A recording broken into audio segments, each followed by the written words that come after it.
皆さんお久しぶりです。タイトルを見てくれたらわかると思うんですけど、たくさんお知らせというかアップデートっていうか、私の人生で起こっていることをちょっと話しながらちょっと生活一緒にしてこうよっていう感じなんだけど、今朝でまだ朝ごはんとか食べてないから、今からお茶作ってちょっと朝ごはん食べて、で今ここにね、今日届いた PR パッケージが来たので、それをみんなで今開けてこうって。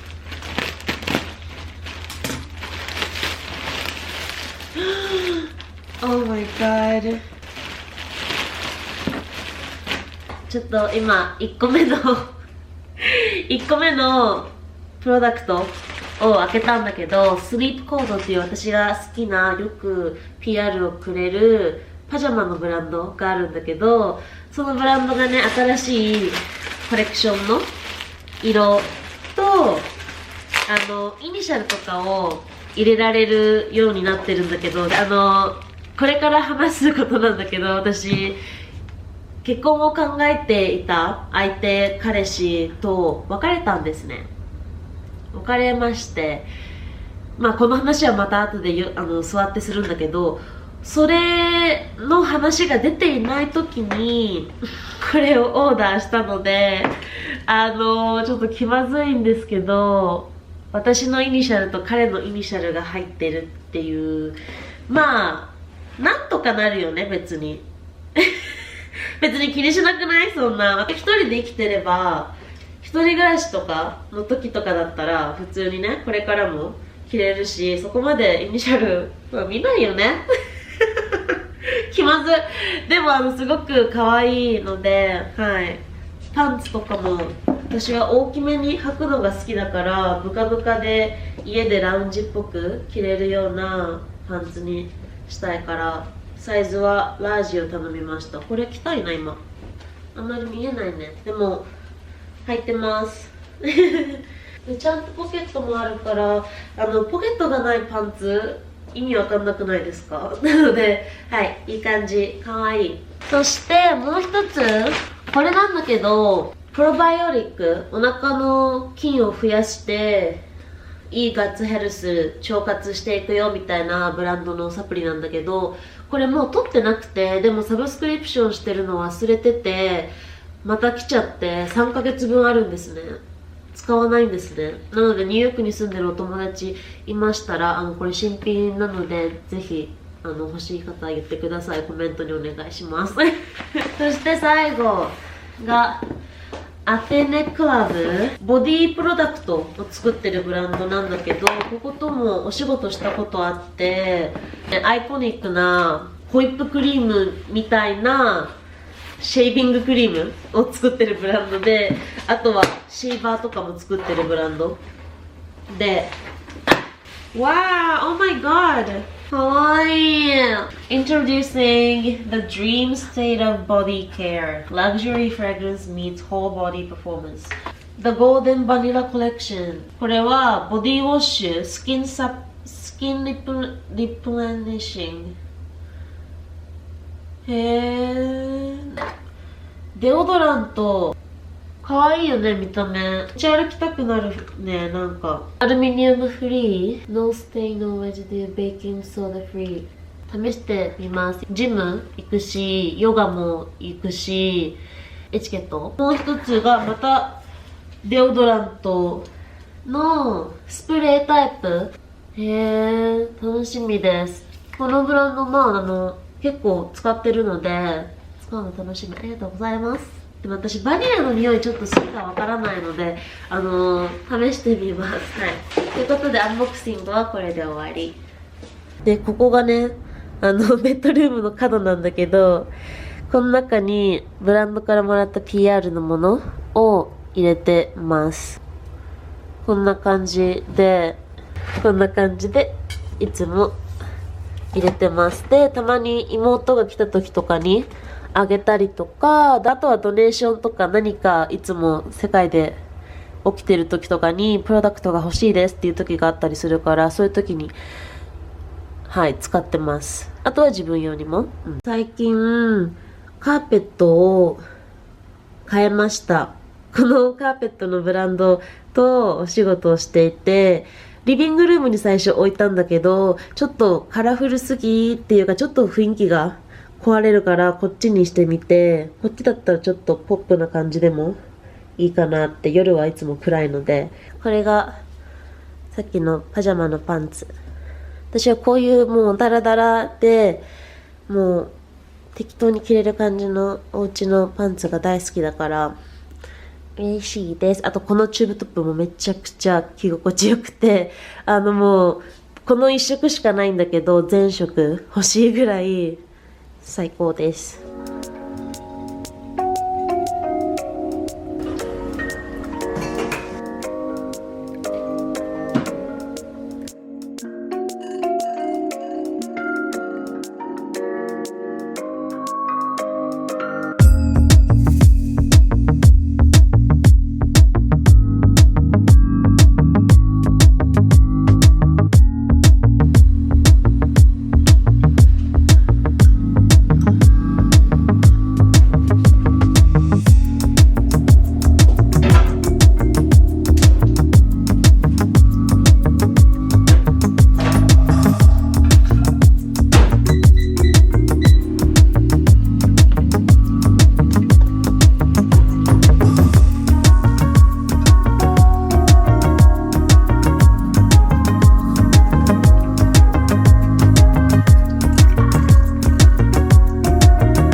いただきます。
じゃあ何から話そうかな。じゃあさっきも言った結婚を考えていた彼氏とお別れをしたっていう話なんだけど、それはねもう結構前、1ヶ月前ぐらいに話して決まったことで、私のもう失恋期間って結構1週間ぐらいでもう泣いてるのとかネガティブになってるのとか嫌だから、できるだけどうやって回復できるかっていうところを自分でいつも考えてて、どんな時もね、失恋の時じゃなくてもやっぱり人生で大変な時とか何か悩んでる時とかって、悩むことももちろん大事だけど、私はそこにずっと停滞するのは絶対に嫌で、もうこれが起こったってことはこの次のステップをしなきゃなとか、これが起こったってことはこういう意味なんだろうなって、できるだけポジティブに考えて人生を前向きに進みたい人間だから、1週間ぐらいはもう毎日泣いたりとか、ご飯食べる気がなかったりとか、朝起きて泣くとか、友達に話したりとか妹に話したりとかして、あとはジャーナル、日記書いたりとか、ボイスメモの日記やったりとかして、できるだけ自分が思っていることとかを全部吐き出して解消させて、できるだけ自分の頭の中、体の中でモヤモヤさせることが、やっぱりなんて言うんだろうな、なんでこう思うんだろう、なんで悲しいんだろう、なんで怒るんだろうっていう自分のその感情をちゃんと理解してあげて受け止めることがすごく失恋の時って大事なんだなって思って、人生で失恋って私こういう失恋はあんまりしたことがなくて、一番最近の恋愛も含めて2回ちゃんとした長い恋愛をしてきたんだけど、その一つ前の別れ方とはまた違くて、今回は私がすごい結婚したいって思う相手で、お互いによく結婚しようっていう話をしていたりとか、一緒に住んでたから、やっぱそういうのでも将来のことをよく話したりとか、あとなんか結婚の話とかそういうのがよくあって、でちゃんと話すってなった時にだんだんと意見のすれ違いだったりとか、私が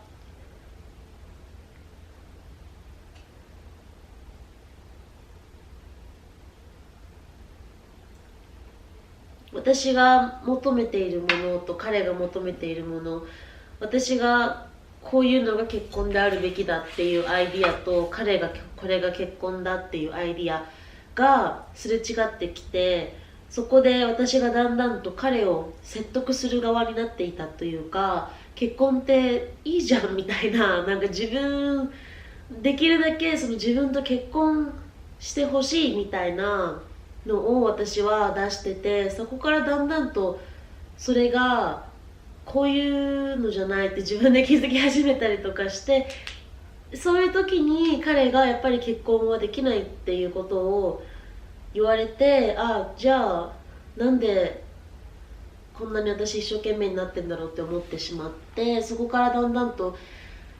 お互いで話して最終的に別れるっていう話になったりとかして、でこの私が今住んでるお家も一緒に住み始めたから、今は私が一人だけど3ヶ月後には引っ越してまた違うお家になるんですね。この次に話したかったのがその引っ越しなんだけど、本当失恋ってこんなに辛かったんだなって、今まで失恋をしている人たちの話とか YouTube とかを見たりとかして全然共感できなかったの、最初は。なんか時間が解決してくれるよとかそういう感じのこととかはそうそうって思ってたけど、振られる側っていうわけではないけど最終的に私が決断して話したから。でもなんて言うんだろうな、その好きな人から離れなきゃいけない状況っていうのがやっぱりすごくこんなに難しかったんだなって、ずっと幸せな恋愛関係にこの3年間ぐらいいたからこそそれにすごく気づかされて、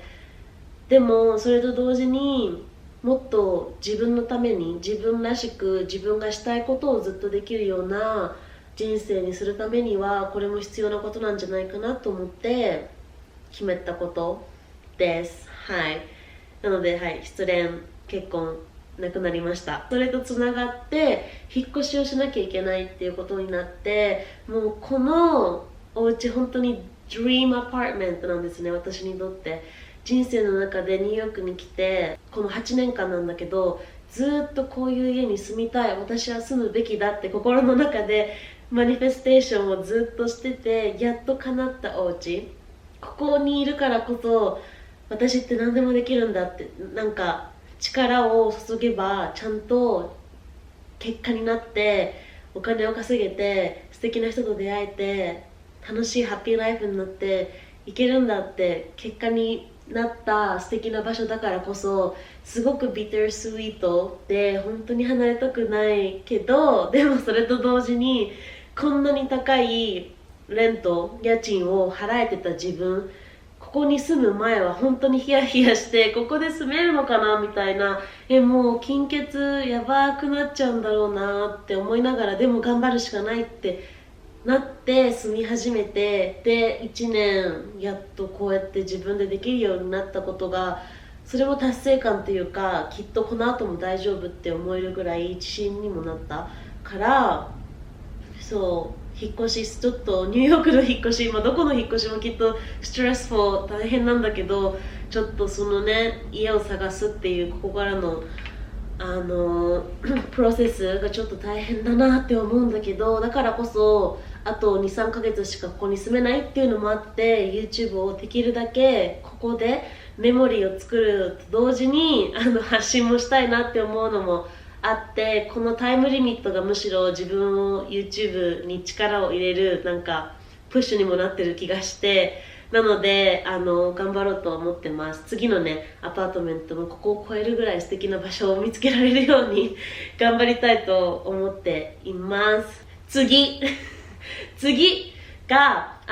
私ヨガの先生をしているんだけど、きっとこれをね見てくれてる中にね、私のクラスに来てくれているニューヨーク在住のお友達もきっといると思うんだけど、もう本当にありがとう。もうみんな大好き。今までは一つのスタジオでシティで教えていたんだけど、なんと新しいスタジオでの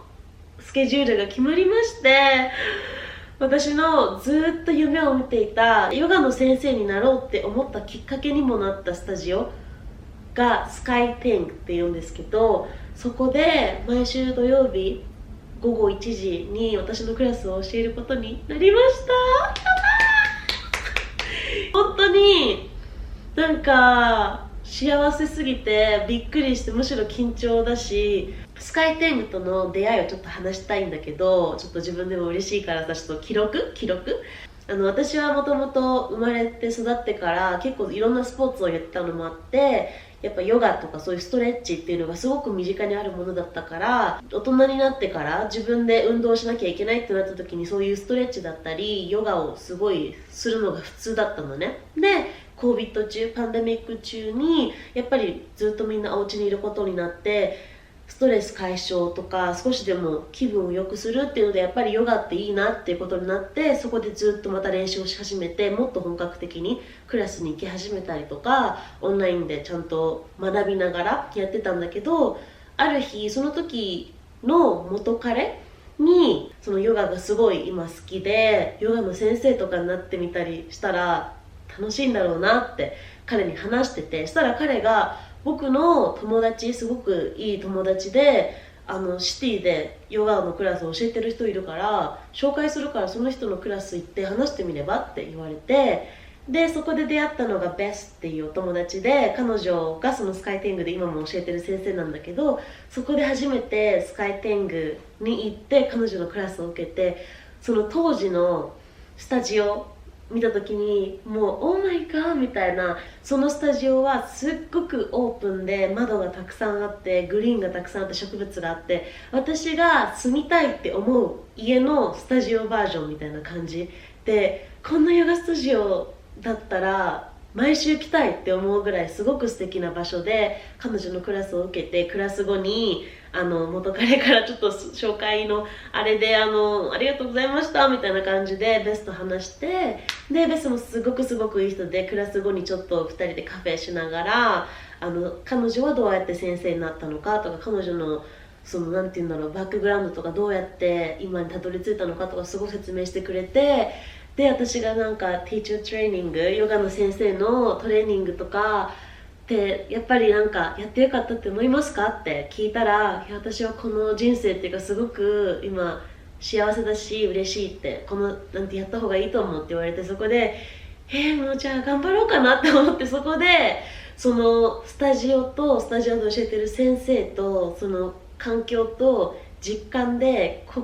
ういうところで教えられる先生になりたいと思って、ヨガの先生のその資格を取るトレーニングを始めたのね。ヨガの先生になる道のりって、そのトレーニングした後とかってもう自分でそのノーレッジ、その知識情報を使ってコネクションを使って行ってらっしゃいみたいな結構感じなのね。私のスタジオは結構そんな感じで、ウィークリークラスとかがあるスタジオではなくて、ティーチャートレーニング専用のところだったからこそ、その卒業してからはここで教えるっていうよりもコネクションを広げていってねみたいな感じだから、他のスタジオだったらきっとね、ここでティーチャートレーニング終わったらここで教えられますよみたいなのもあると思うんだけど、私は違かったから、卒業した後は友達に教えたりとか、そうだね、友達に教えて 1,2 年経って、でだんだんとその友達に教えるっていうのが輪が広がって、最初1人だけに教えてたのが3人になって5人になってっていう感じで、だんだんとその経験を積んで、私が今この半年ぐらい教えてるスタジオに私は自分から声をかけて、で Live the Process っていう素敵な本当に素敵なスタジオで夕方のクラスをだいたいいつも教えてるんだけど、でそこでまたクラスでいつも10人ぐらいのクラスになって15人ぐらいのクラスになってってだんだんと自分でもエクスパンドしてきたっていうか成長をしてきて、やっぱでもその中でもスカイテングで働きたいっていうなんか自分の中でのやっぱ一番の目標のスタジオっていうか、ここだったら本当素敵なんだろうなって、なんていうの、そこで教えてる先生たちもやっぱ素敵だしかっこいいし、本当になんかアイドルみたいな存在の場所で私からすると。でそこに何回かオーディションしたいですって話しかけてたことはあって、でもなんかタイミング的に合わなかったりとか、今は新しい先生募集してないですっていうのがあったりとかしてて、でもそこのスタジオにコンテンツクリエイターとしてお仕事をしたりとか、そういう関係とかはいろいろあったから、やっぱりこのスタジオ好きってあって、クラスにいつも行ったりとかもしてたから、で1ヶ月半前ぐらいにそのスタジオの社長さん、クリスティっていうもう本当尊敬って感じの人なんだけど、彼女からオーディションしたいって言われて、したいですみたいな感じで言って、でもしたいですって言ったのにもかかわらず、もう本当に緊張、なんかいざそうなった時に私準備できてるかなとか、私大丈夫かなって、なんかもういざそのアイドル校に入ったらなんかやっていけるのかなって不安になったりとか、もうそのオーディションをすっごく不安で、そう教える直前までもう顔タッピングして大丈夫なんとかなるよってできるだけね気持ちを抑えようとしてて、こうやってねで最終的にその社長に教えてクラスを1対1で一緒にクラスやりましょうっていうところで決まったんです。もう本当に想像してなかったのね、受かるっていうかハイヤーしてもらえるかどうか。なんか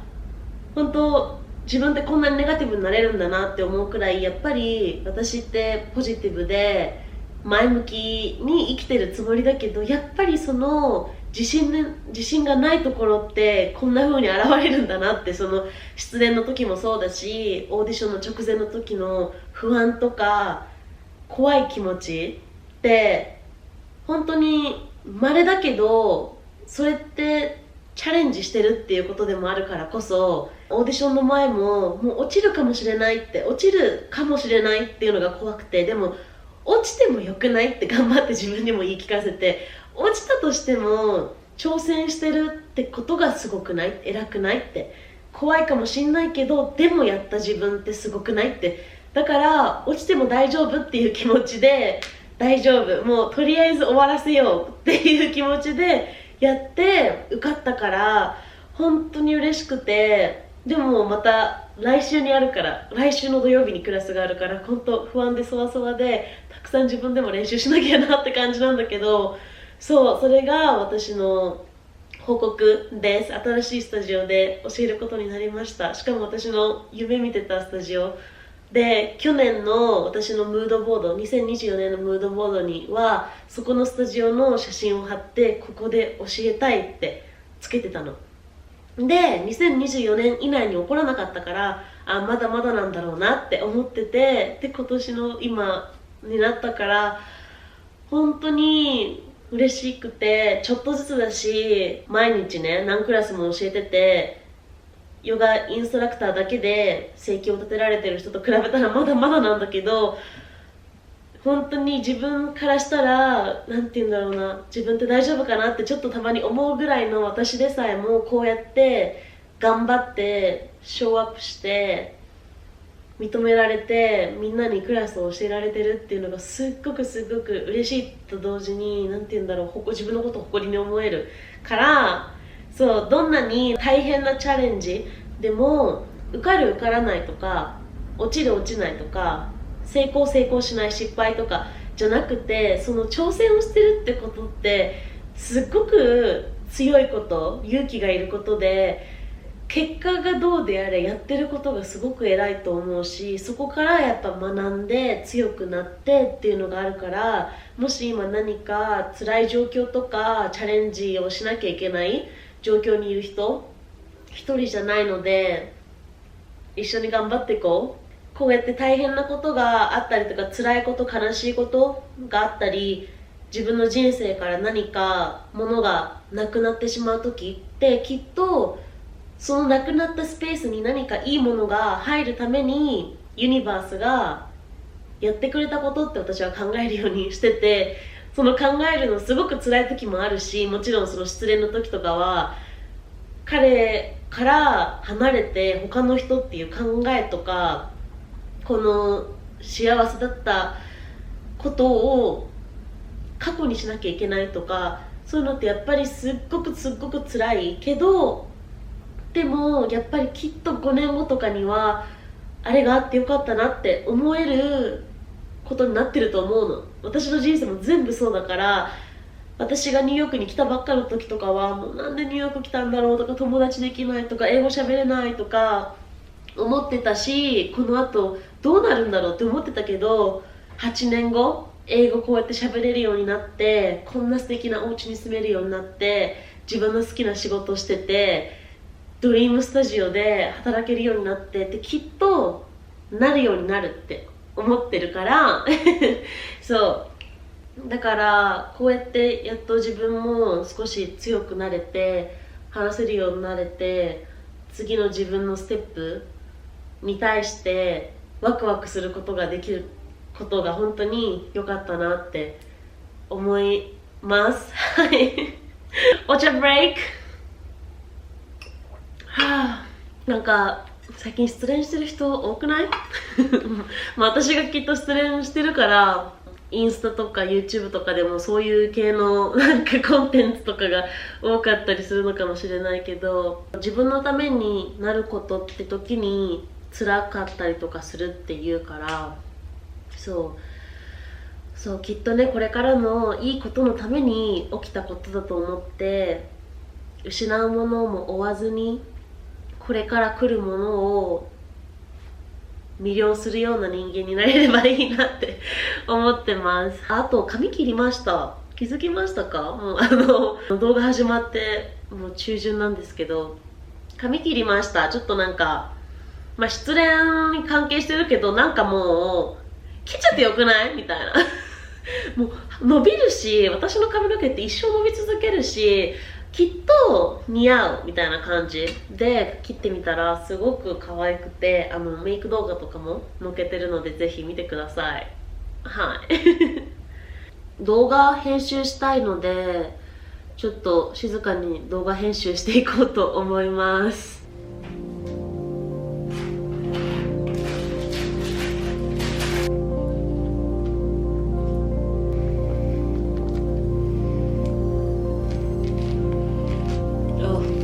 I can tell this is a good orange.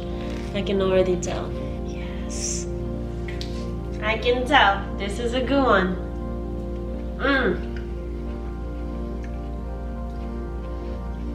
This is a good orange.